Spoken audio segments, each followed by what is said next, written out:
In the Middle Ages, when the Grand Dukes ruled, the ancient capital of Trakai was the political centre of power of Lithuania, and the royal bodyguards also settled here. Small, colourful, traditional wooden buildings still line the Karaimu Gatve today. The descendants of the first Courtyard still live here.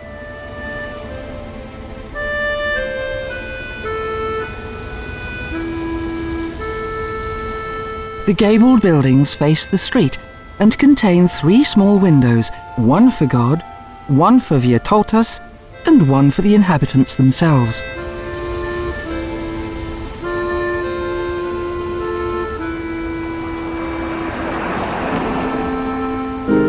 However, the unique wooden architecture and sanctuaries of various religions are just the precursors of the 17th century Old Town.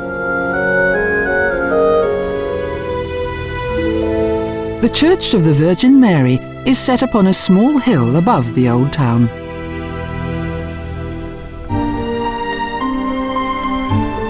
In 1409, following his 3rd baptism, the church was founded by Duke Vytautas and became a part of the protective system of the Trakaer city. Both its facades and interior decoration contain features of the later Gothic and Baroque construction.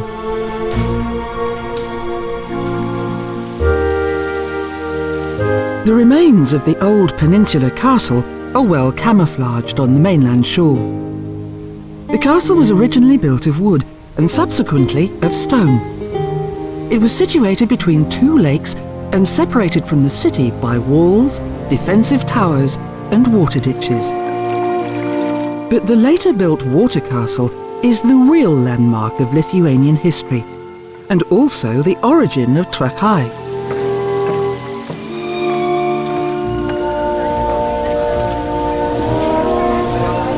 According to legend, Gediminas discovered this place during a hunt and had the first castle built here. The knights of the Teutonic Order attacked it repeatedly.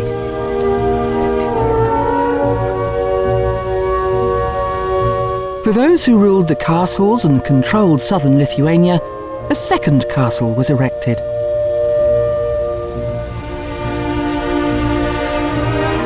Thus, the water castle emerged as one of the most powerful war fortresses in the world. After Gediminas, his son Kęstutis ruled the princedom of Trakai.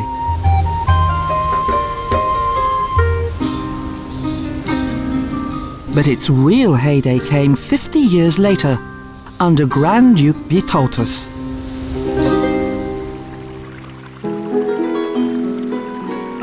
He expanded the water castle and from there ruled a vast empire which for a short time extended from the Baltic to the Black Sea.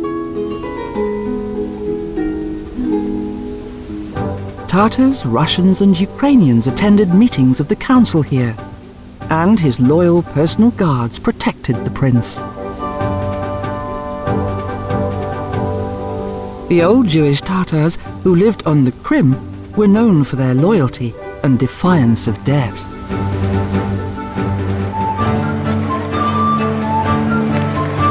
The construction of the water castle began with the erection of a palace, and a deep ditch that contained water from the lake separated the palace from the promontory.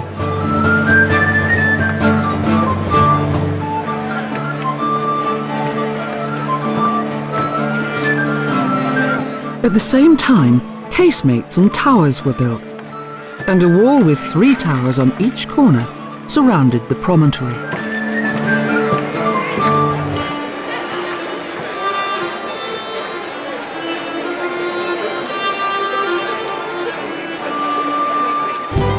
The main entrance to the castle was only accessible via a drawbridge.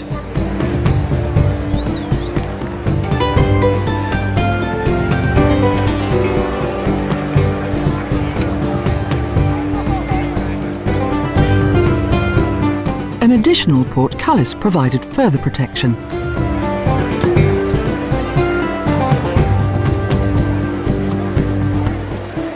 This is the inner courtyard. It's so well preserved that its clever construction is still plain to see.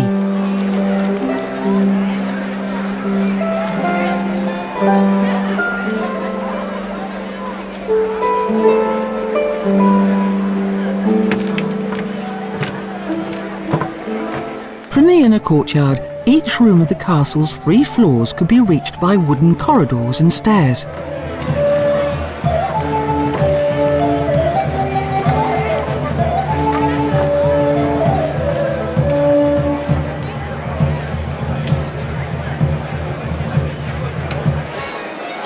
The large throne room consists of stones and bricks of different sizes and contains typical Gothic vaults and arched windows.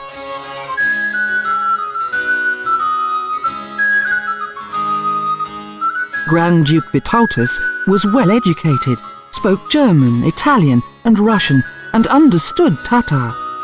He was also very hospitable. Various exhibits are on display, and game scenarios evoke the atmosphere of the royal court.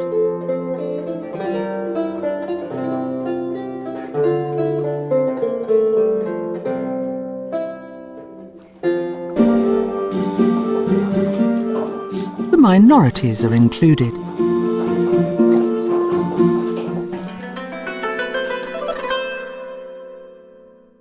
The Tatars and the Karaites.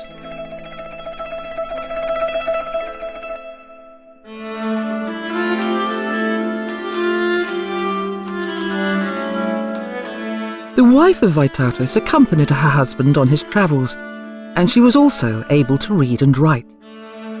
In her bedchamber, an exhibition is devoted to her wardrobe and collection of gifts.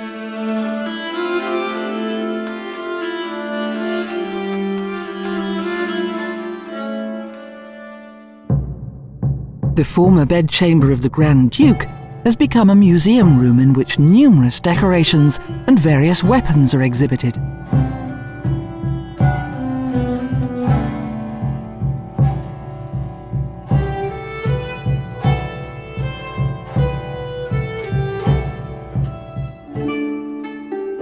The cast also contains a coin collection that covers several centuries.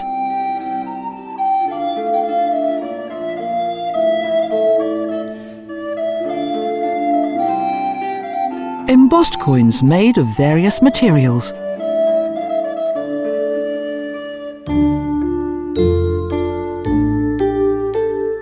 Within the former treasury, objects that belonged to the Teutonic Knights.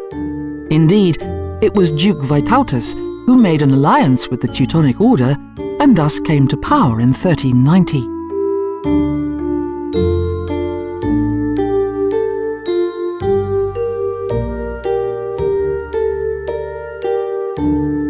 Magnificently crafted jugs, plates and cups of gold highlight the wealth and power of Lithuania's royal court.